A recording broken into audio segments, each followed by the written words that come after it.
Hello बच्चों, कैसे हैं आप सभी? बच्चों, आज हम कक्षा 10 की हिंदी पुस्तक क्षितिज के काव्य खंड से राम लक्ष्मण परशुराम संवाद का भावार्थ समझेंगे। यह संवाद तुलसीदास जी द्वारा रचित रामचरितमानस के बालखंड से लिया गया है। स्वामी तुलसीदास जी का जन्म 1532 ईस्वी में उत्तर प्रदेश के बांदा जिले के राजापुर गांव में हुआ था।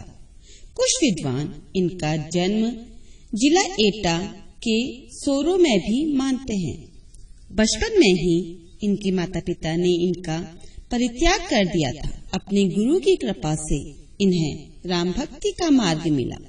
अपने काव्य प्रतिभा के बल पर इसी मार्ग का अनुसरण करते हुए तुलसीदास जी ने अपनी लेखनी के द्वारा अपने आराध्य देव मर्यादा पुरुषोत्तम श्री राम के माध्यम से नीति, स्नेह, शील, विनय, त्याग जैसे उदात्त आदर्शों को प्रतिष्ठित किया। राम भक्ति पर आधारित रामचरितमानस इनकी सर्वश्रेष्ठ रचना है।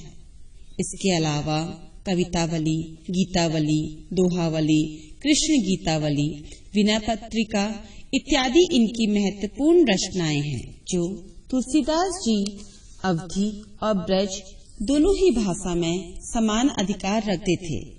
एक तरफ जहां रामचरितमानस अवधी भाषा में लिखी गई है, वहीं दूसरी तरफ विनय पत्रिका और कवितावली ब्रज भाषा में रची गई है।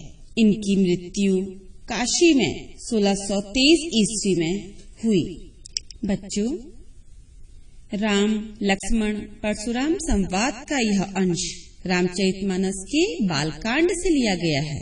सीता स्वयंवर के समय जब राम द्वारा शिव धनुष को भंग किया गया और यह समाचार जब परशुराम को मिला तो वे अत्यंत ही क्रोधित होकर सभा में आते हैं और शिव धनुष को खंडित देखकर वे आपे से बाहर हो जाते हैं। राम के विनय और विश्वामित्र के समझाने पर तथा राम की शक्ति की परीक्षा लेकर अंततः उनका गुस्सा शांत होता है। इस बीच राम, लक्ष्मण और परशुराम के बीच जो संवाद हुआ, उस प्रसंग को यहाँ प्रस्तुत किया गया है। परशुराम के क्रोध भरे वाक्यों का उत्तर लक्ष्मण व्यंग वचनों से देते हैं। इस संवाद के माध्यम से हमें यह पता चला कि परशुराम अत्यंत क्रोधी स्वभाव के थे। राम की शालीनता, शीलता का परिचय मिला और लक्ष्मण के लड़कपन का परिचय मिला। तो बच्चों, हम राम लक्ष्मण परशुराम संवाद का भावार्थ समझते हैं। इस पहले काव्यांश में उस समय की घटना को वर्णित किया गया है जब सीता स्वयंवर में रखे गए धनुष को श्री राम जी द्वारा भंग कर दिया जाता है और जब यह समाचार परशुराम जी के पास पहुंचता है तो वह अत्यंत क्रोधित हो सभा में आते हैं और वह यह जानना चाहते हैं इसके धनुष को किसने तोड़ा। यहाँ पर परशुराम जी स्वयं के क्रोधी व्यक्तित्व के बारे में बताते हैं और यह भी बताते हैं कि उन्होंने किस तरह सहस्त्रबाहु के समान अनेक क्षत्रियों का वध कर इस पृथ्वी को ब्राह्मणों को दान में दिया था। तो बच्चों, अब हम अर्थ प्रारंभ करते हैं। नाथ शंभु धनु भंज निहारी, होई ही केऊ एक दास तुम्हारा। परशुराम अत्यंत क्रोध में पूछ रहे हैं कि यह शिव का जो धनुष है वो किसने तोड़ा। तो यहाँ पर उन्हें उत्तर मिला है शंभु धनु, शिव का धनुष, भंज निहारी तोड़ने वाला। तो यहाँ पर राम कह रहे हैं कि हे नाथ, हे परशुराम जी, शिव का धनुष तोड़ने वाला हो ही केऊ एक दास तुम्हारा। आपका ही एक दास मतलब सेवक होगा, आपका ही एक सेवक होगा। आयेसु काह कहिन किन मोही, आयेसु आज्ञा दीजिए, आप क्या कहना चाहते हैं, आप कहिए, मुझसे कहिए। सुनी रिसाए बोलिए मुनि को ही, यह सुन करके जो मुनि थे वो क्रोधित, कोही मतलब क्रोधित होकर के बोले, सेवकु सो जो करे सेवकाई। सेवक वह होता है, सेवक वह होता है जो सेवा का कार्य करे। अरिकरणी बच्चों, अरिकरणी मतलब शत्रु का काम। अरि मतलब शत्रु, करनी मतलब काम। अरिकरणी करई लड़ाई, जो शत्रु के समान काम करता है उसके साथ लड़ाई की जाती है। सुनहु राम जेहि शिव धनु तोड़ा। सुनो राम, सुनहु राम, सुनो राम जेहि शिव धनु तोड़ा, जिसने भी इस शिव धनुष को तोड़ा है। सहस्त्र बाहु सम सो रिपु मोरा, वो सहस्त्र बाहु के समान, रिपु मतलब शत्रु, वह सहस्त्र बाहु के समान मेरा शत्रु है। सो बिलगाऊ बिहाई समाजा। अब बिलगाऊ मतलब अलग हो जाना, समाजा मतलब सभा से। तो परशुराम जी क्रोधित होकर कह रहे हैं कि जिसने भी यह शिव धनुष तोड़ा है वह इस सभा से अलग हो जाए। न त मारे जय हहि सब राजा, न त नहीं तो मारे जय हहि, मारे जाएंगे सब राजा। जितने भी यहाँ राजा उपस्थित हैं सभा में, सबके सब मारे जाएंगे। सुनी मुनि वचन लखन मुस्काने, सुनी मुनि वचन, मुनि के वचन को सुनकर के लखन मुस्काने, जो लखन है लक्ष्मण है वो मुस्कुरा रहे हैं। बोले परशु धरहि अवमाने। परशु धरहि परशुराम जी का नाम है क्योंकि वो परशु को धारण करते हैं। अवमाने मतलब अपमान करना। लक्ष्मण जी मुस्कुराते हैं और बोले, और परशुराम जी से बोलते हैं। कैसे बोलते हैं? उनका अपमान भरे व्यंग करते हुए, उन पर व्यंग करते हुए बोल रहे हैं। बहु धनुहि तोरी लरिकारी, बहु धनु ही बहुत सारे धनुष। लरिकारी मतलब बचपन में, वो कह रहे हैं कि बहु धनु ही तोरी लरिकारी, कि हमने बचपन में बहुत सारे धनुष के हैं तोड़ दिए हैं। कबहु न असी रिस कीन्ही गोसाई, हे नाथ, गोसाई मतलब हे नाथ, कभी भी किसी ने भी हम पर ऐसा गुस्सा, रिस मतलब गुस्सा नहीं किया। यही धनु पर ममता के ही हेतु, इसी धनुष पर, आखिर क्या बात है कि इसी धनुष पर आपकी इतनी ममता है, आप इतना इस धनुष से स्नेह करते हैं। सुनि रिसाए कह भृगु कुल केतु, भृगु वंश के केतु। बच्चों, भृगु कुल केतु परशुराम जी के लिए यहाँ पर प्रयोग किया गया है। यह लक्ष्मण की बात को सुनकर के भृगु कुल के जो केतु हैं वो रिसाए, गुस्से में बोले। लक्ष्मण की बात को सुनकर के परशुराम जी गुस्से में कहते हैं, रे रिप बालक। नृप राजा, बालक मतलब राजा का पुत्र, तो कौन हो गया? राजकुमार। हे राजकुमार, काल बस, काल के बस में, काल बस, काल के बस में, बोलत तो ही न संभारा। अभी तुम हे राजकुमार, तुम काल के बस में हो, जो तुम बोल रहे हो उसके बारे में तुम्हें कुछ भी ज्ञान नहीं है। धनु ही सम त्रिपुरारी धनु, विदित सकल संसारा। तुम धनु ही सम, तुम जिसको सामान्य, सम मतलब सामान्य धनुष समझ रहे हो, वो कोई साधारण धनुष नहीं है। वो त्रिपुरारी धनु, त्रिपुरारी मतलब तीनों लोगों के स्वामी। कौन है तीनों लोगों के स्वामी? शिव जी। वो तीनों लोगों के स्वामी शिव जी का धनुष है। विदित सकल संसार, और यह बात पूरे संसार को पता है। जब परशुराम जी अत्यंत क्रोधित हो रहे हैं धनुष के टूटने पर, तो अब लक्ष्मण उस पर क्या प्रतिक्रिया कर रहे हैं इस दूसरे काव्यांश में देखते हैं। लखन कहा हंसी हमरे जाना। लक्ष्मण जी हंस करके परशुराम से कहते हैं कि सुनहु देव, हे देव सुनिए, सब धनुष समाना, हमरे जाना सब धनुष समाना। हमारे अनुसार तो जो भी धनुष हैं, सारे के सारे धनुष एक समान ही हैं। हमें तो सारे धनुष एक समान ही लगते हैं। का क्षति लाभु जून धनु तोड़े, हमें, वो कह रहे हैं हमें क्या हानि है या क्या लाभ है जो हम आपका धनुष तोड़ेंगे। देखा राम नयन की भौरे, राम ने तो केवल अपने नयन से आंखों के से धनुष को देखा था। छुअत, छुआ, टूट, रघुपति ने दोषु और वो टूट गया। इसमें रघुपति का कोई भी दोष नहीं है। देखिए कितनी बड़ी बात कह रहे हैं कि राम के पराक्रम को बता रहे हैं कि राम ने तो केवल धनुष को अपने नयनों से देखा था, छुआ और वो टूट गया। इसमें राम का कोई दोष ही नहीं है। मुनि बिनु काज करिए कत रोसु।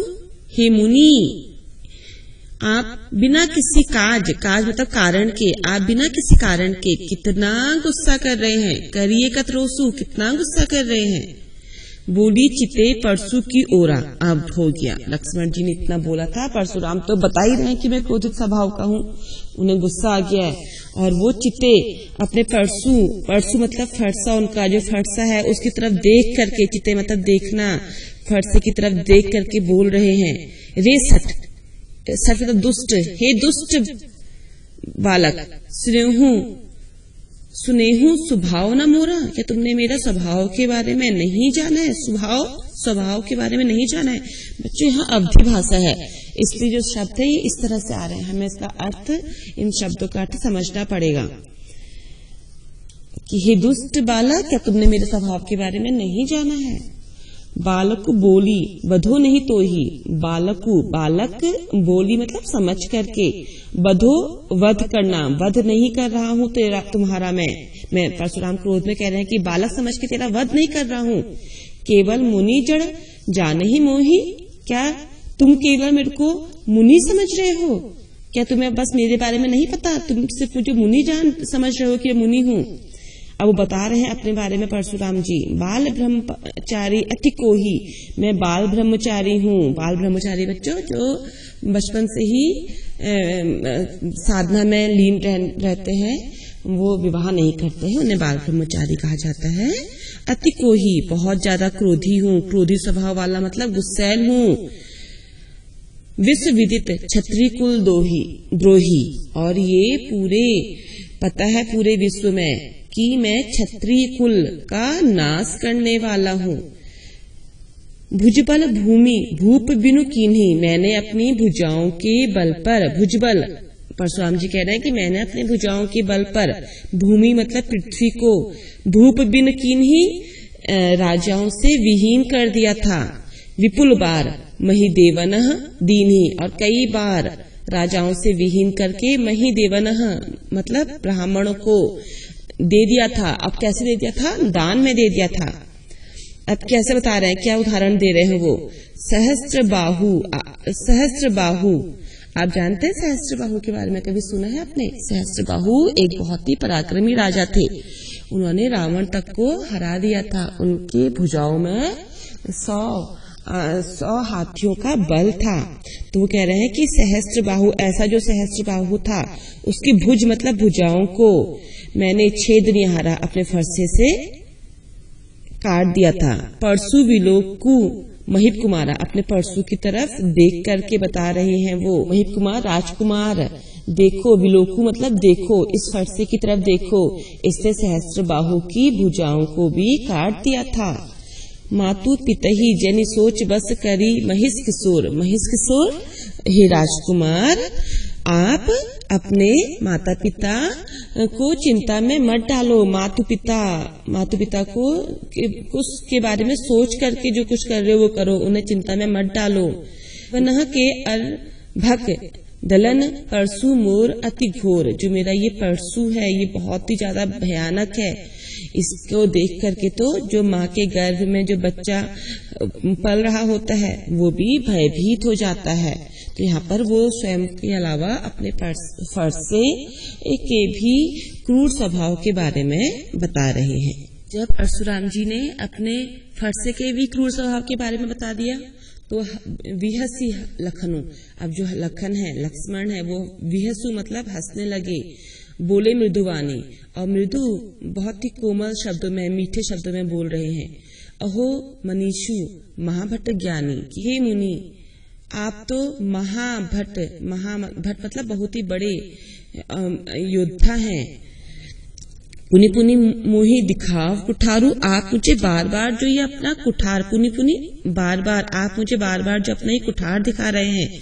चहत उड़ावन फूकी पहाड़ू, लग रहा है कि आप सोच रहे हैं कि फूक मार के पहाड़ू मतलब पहाड़ को उड़ा दिया जाए। इम्हा कुम्हड़ पत्तिया को नहीं, कुम्हड़ पत्तिया बच्चों फल है एक तरह का, सीताफल कहते हैं, और यहाँ कुम्हड़ पत्तिया कमजोर लोगों के लिए प्रयोग किया गया है। तो लक्ष्मण कह रहे हैं कि यहाँ कुम्हड़ पत्तिया कमजोर कोई भी नहीं है। ते तर्जनी देखी मरी जाही, तर्जनी मतलब सबसे छोटी उंगली जो हमारे हाथ की है, कि जो आपकी तर्जनी को देख करके मर जाए, क्योंकि परशुराम जी अपनी तर्जनी उंगली दिखा दिखा के बात कर रहे हैं।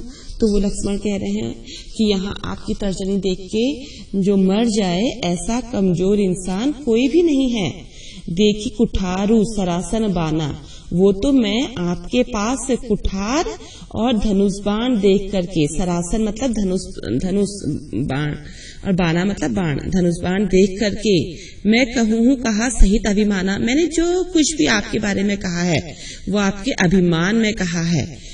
बच्चों अभिमान में कहा है मतलब उनकी तारीफ में कहा है। यहाँ पर अभिमान का मतलब तारीफ से है।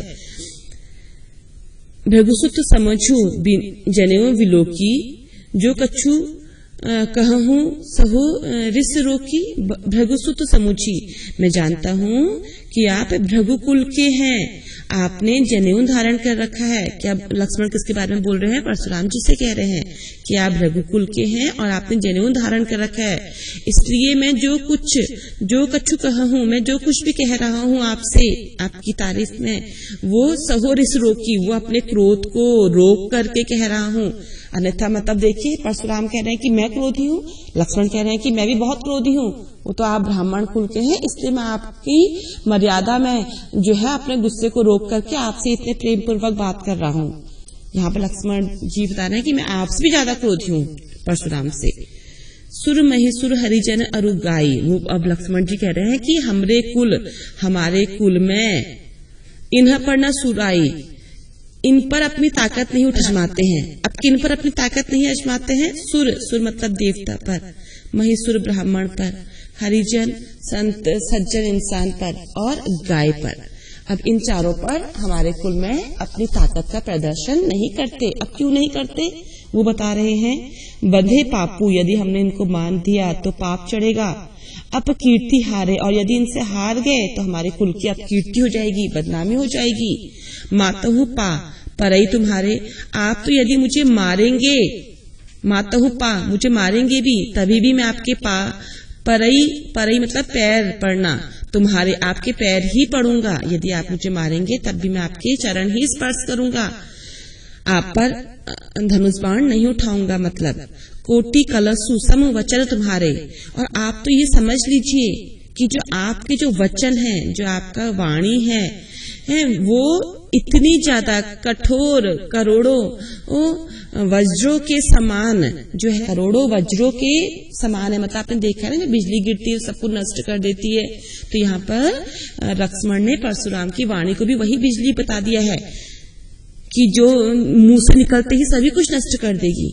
व्यर्थ धरहूं, आपने तो व्यर्थ में ही, बेकार में ही ये धनुष बाण और कुठार को धारण किया है। अब कह रहे हैं कि आपको तो धनुष बाण कुठार धारण करने की जरूरत ही नहीं है, आपकी तो वाणी ही पर्याप्त है, वो ही पूरे शस्त्र से बड़ी है, क्योंकि जब आप मुंह खोल के बोलते हैं तो वही लोगों को नाश कर देगी, क्योंकि आपकी वाणी बहुत ही कुटिल है, कह रहे हैं वो अच्छी नहीं है।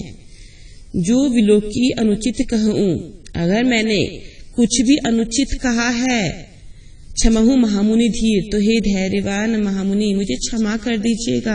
अब माफी भी मांग रहे हैं, पहले तो उनका अपमान कर रहे हैं, फिर उनसे माफी भी मांग रहे हैं कि मैंने कुछ अनुचित कहा तो मुझे माफ कर दीजिएगा। सुनी सरोस भृगुवंश मणि, बोले गिरा गंभीर। अब भृगुवंश परशुराम जी जो हैं वो सुन करके, क्या चीज सुन करके, लक्ष्मण कैसे व्यंग भरे वचन को सुन करके सरोस गुस्से में बोले गिरा गंभीर, गुस्से में और गंभीर स्वर में बोल रहे हैं। परशुराम जी लक्ष्मण को क्या बोलते हैं गंभीर स्वर में, इसको हम अपने अगली वीडियो में समझेंगे। आज के लिए बस इतना ही, ताकि आपको भी समझ में आ जाए अच्छी तरह से।